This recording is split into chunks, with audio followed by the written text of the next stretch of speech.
बच्चों आज हमारा 9th क्लास का टॉपिक है isotope, its types and uses.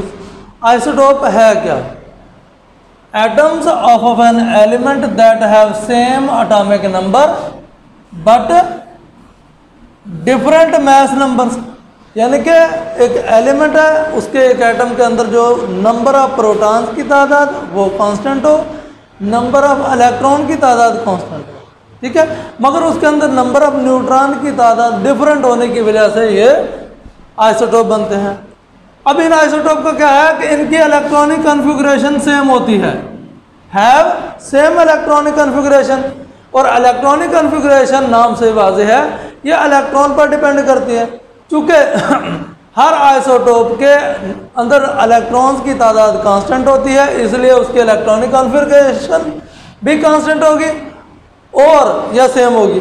और जो नंबर ऑफ प्रोटॉन्स की तादाद है वो भी कांस्टेंट होती है, इसलिए उसके नंबर ऑफ प्रोटॉन्स भी कांस्टेंट होते हैं, but different in number of neutrons. Example है, जिस तरह हमारे पास आइसोटोप ऑफ हाइड्रोजन है, इसमें इसके 3 आइसोटोप हैं, एक है प्रोटियम, ड्यूट्रियम और ट्राइटियम। अभी इनमें देखें कि इसके अंदर एक है, हमने जिस तरह कहा कि इलेक्ट्रॉनिक कॉन्फ़िगरेशन सेम होती है, इन तीनों आइसोटोप्स में नंबर ऑफ इलेक्ट्रॉन की तादाद कांस्टेंट है। इसमें भी एक है, इसमें भी एक है, इसमें भी एक है। और अगर नंबर ऑफ प्रोटॉन को देखा जाए, इसमें भी नंबर ऑफ प्रोटॉन एक है, नंबर ऑफ प्रोटॉन एक है, नंबर ऑफ प्रोटॉन एक है, ठीक है। यानी कि प्रोटॉन और इलेक्ट्रॉन की तादाद कांस्टेंट हुई। और डिफर कहाँ करते हैं? अब जो प्रोटियम है, यहाँ पर नंबर ऑफ न्यूट्रॉन है 0, ठीक है, तो इन दोनों का जो एटॉमिक मास होगा वो 1 होगा यानी कि 1 + 0 = 1। अब जो ड्यूट्रियम है, यहाँ पर न्यूट्रॉन्स की तादाद 1 है, प्रोटॉन की तादाद 1 है, तो जो मास नंबर होगा वो न्यूट्रॉन और प्रोटॉन का मजमुआ है, तो इसलिए यहाँ पर ये 2 ज़ाहिर हो रहे हैं, ठीक है। इसी तरह ये जो तीसरा है ट्राइटियम, इसमें प्रोटॉन की तादाद 1 है और न्यूट्रॉन की तादाद 2 है, तो इसका जो एटॉमिक मास हुआ वो 3 हुआ, ठीक है। अब इसी की बुनियाद पर इनको ये नाम दिए गए हैं और इसके सिंबल पर ये लिखा जाता है, जो ऊपर होता है वो उसका एटॉमिक मास होता है, जो नीचे होता है उसका एटॉमिक नंबर है। अब देखें, इसमें 1H1, यहाँ पर एटॉमिक नंबर जो है वो सेम है, 1 है, एटॉमिक मास 1। ड्यूट्रियम में एटॉमिक मास 2 हो गया, ट्राइटियम में एटॉमिक मास 3 हो गया, ठीक है। और इसको हम पढ़ेंगे इस तरह 1H1, 1H2 और 1H3। और ये जो ड्यूट्रियम है, इसको हम D से भी जाहिर करते हैं और ट्राइटियम को T से भी जाहिर करते हैं। और ड्यूट्रियम वो हाइड्रोजन का आइसोटोप है जो कि हैवी वाटर में पाया जाता है, जिसको हम D2O भी लिखते हैं, ठीक है। वो पानी जो खारा हो, जिसमें झाग साबुन का प्रॉपर ना बनता हो, ठीक है। ये तो थे आइसोटोप ऑफ हाइड्रोजन। इसी तरह एग्जांपल है हमारे पास आइसोटोप ऑफ कार्बन की। अब कार्बन में क्या है कि इसमें जिस तरह पहले बताया कि इलेक्ट्रॉनिक कॉन्फ़िगरेशन और नंबर ऑफ प्रोटॉन कांस्टेंट रहते हैं, ठीक है। अब नंबर ऑफ इलेक्ट्रॉन देखें, यहाँ पर 6 हैं, 1 2 3 4 5 6, ठीक है। यहाँ पर भी नंबर ऑफ इलेक्ट्रॉन 6 हैं, इधर भी नंबर ऑफ इलेक्ट्रॉन 6 है। और प्रोटॉन की तादाद इधर भी 6 है, यहाँ भी 6 है और यहाँ भी 6 है। जो डिफरेंस है वो नंबर ऑफ न्यूट्रॉन में है, यहाँ पर नंबर ऑफ न्यूट्रॉन 6 है, यहाँ पर नंबर ऑफ न्यूट्रॉन 7 है, यहाँ पर नंबर ऑफ न्यूट्रॉन 8 है, ठीक है। अब ये नंबर ऑफ न्यूट्रॉन यहाँ पर जो 6 है, मतलब इसमें तो number of neutron plus number of proton is atomic mass, तो ये जो आइसोटोप होगा वो कहलाएगा 6C12 और ये हो जाएगा 6C13 और ये हो जाएगा 6C14, ठीक है। अब इसके अंदर ये जो इसके 2 आइसोटोप हैं, जो कार्बन 12 और कार्बन 13 है, ये मोस्ट स्टेबल है। और ये जो कार्बन 14 है, ये एक रेडियो एक्टिव आइसोटोप है,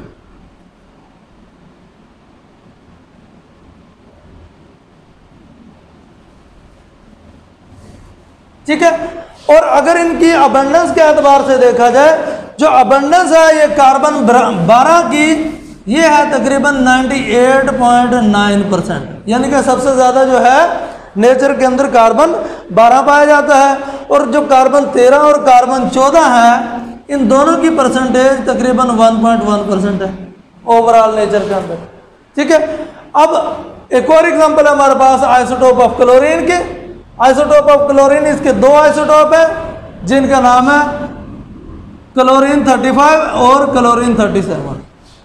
इसी तरह हमारे पास एक और एग्जांपल है आइसोटोप ऑफ यूरेनियम की। इसके ये 3 आइसोटोप है, यूरेनियम 234, 235 और 238।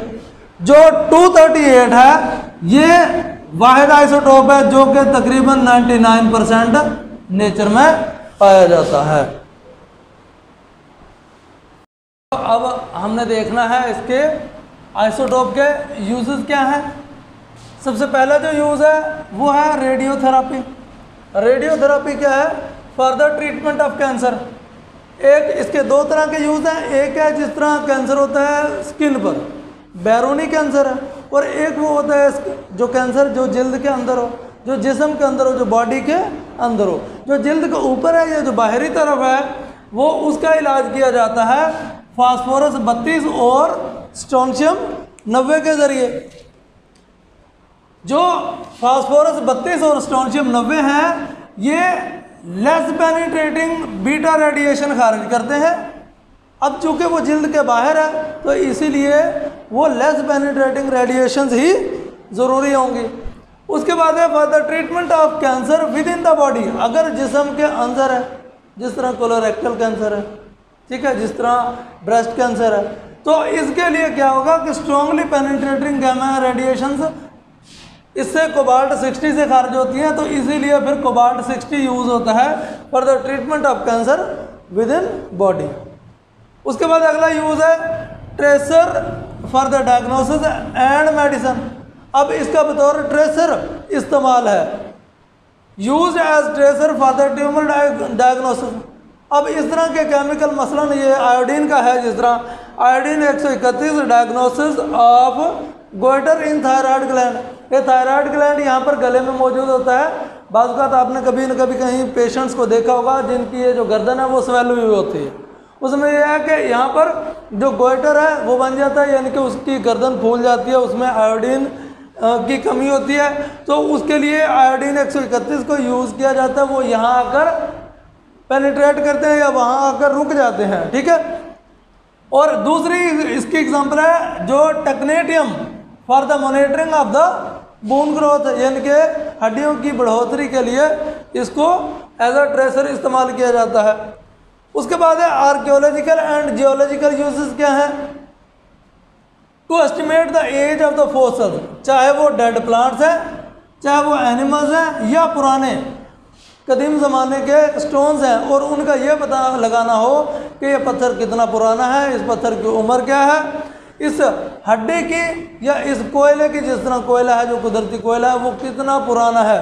तो वो हमने इसकी जो रेडियो एक्टिव जो इसके अंदर कार्बन्स होते हैं उनसे इसकी उम्र मालूम करते होते हैं। Based on the half life of the radio active isotope, ये इनकी उम्र मालूम की जाती है कि इनके अंदर जो रेडियो एक्टिव आइसोटोप हैं उनकी हाफ लाइफ कितनी है। हाफ लाइफ क्या है कि जो उसके अंदर अगर फर्ज किया कि ये कार्बन 14 है, कार्बन 14 की मिकदार अगर फर्ज किया कि 6 ग्राम है, तो वो टाइम जिसमें उसकी मिकदार आधी रह जाए, मतलब कि 3 ग्राम रह जाए, वो जो टाइम होगा वो उसकी कहलाएगा हाफ लाइफ। अब इसमें एक टर्म इस्तेमाल होती है कार्बन डेटिंग। कार्बन डेटिंग क्या है कि उम्र मालूम की जाती है, age determination of old carbon containing objects by measuring the radio activity of the carbon 12 in them, यानी कि इनके अंदर मौजूद जो कार्बन 12 है उसकी रेडियो एक्टिविटी से उसकी उम्र मालूम की जाए। जी आगे है केमिकल रिएक्शन, इसका यूज़ है। 3 हमने पहले पढ़ लिए, ये 4 और ये 5। Chemical reaction and structural determination के में इसका यूज़ है। Radio active isotopes are used in reaction to follow or trace the radio active element, ठीक है। अब ये देखना है कि रेडियो एक्टिव एलिमेंट कहाँ यूज़ हो रहा है और उसकी लोकेशन को ट्रेस करते जाना और इंटरमीडिएट के अंदर उसकी जो पोजीशन है या जहाँ जहाँ से वो गुजर रहा है, जिन स्टेप से, उसको भी ट्रेस किया जा सकता है। जिस तरह फोटोसिंथेसिस के अमल में हम कार्बन डाइऑक्साइड को यूज़ करते हैं, इस कार्बन डाइऑक्साइड वो वाले यूज़ करें जिसके अंदर रेडियो एक्टिव एलिमेंट C14 है, ठीक है, C12 या C13 के बजाय C14 वाली कार्बन यूज़ करें और फिर उसको चेक करें, जब वो इंटरमीडिएट स्टेप से गुजर कर प्रोडक्ट बनाएगी ग्लूकोज, तो ये देखा जा सकता है या उसकी लोकेशन को ट्रेस किया जा सकता है कि कार्बन किन किन इंटरमीडिएट प्रोडक्ट के ज़रिए से गुजर कर आगे ये ग्लूकोज बनाता है। उसके बाद है application in power generation. In a nuclear power plant radio active isotope use to generate electricity. अब इसके लिए जो यूज़ किया जाता है यूरेनियम 235 यूज़ किया जाता है और इसके ऊपर बम्बार्डमेंट की जाती है न्यूट्रॉन्स की, ठीक है। जब इसके ऊपर बम्बार्डमेंट की जाती है न्यूट्रॉन की तो ये दो एलिमेंट्स में टूट जाता है, बेरियम 139 और क्रिप्टॉन 94 या 94, ठीक है। और साथ में 3 न्यूट्रॉन्स बनते हैं और बहुत सारी एनर्जी खारिज होती है। इस एनर्जी को यूज़ किया जाता है।